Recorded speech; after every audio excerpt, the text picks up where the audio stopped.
Eldober ni naik, tapi perlahan je dia naik. So dia dah hilang kompres dah. So bawa memang agak rasa membuai lah. Okay, Assalamualaikum. Hari ni ada SPG Myvi G3.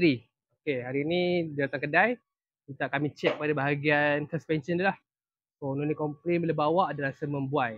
Ada rasa tak sedap lah bila bawa tu. So bila kami check, masalah dia punca daripada exhaust dia lah. Okay, ni exhaust depan dia. Ni kita dah buka. So masalah exhaust ni dia memang sangat lembut lah.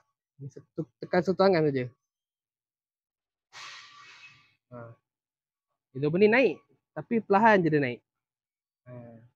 So dia dah hilang kompres dah. So bawa memang agak rasa membuai lah. Terutama bila bawa laju. So pada bahagian belakang dia pula, ni tu belakang dia, kita dah buka. Pun sama jugalah. Tekan sebelah tangan je. Exhaust dia dah naik, tapi perlahan je naik.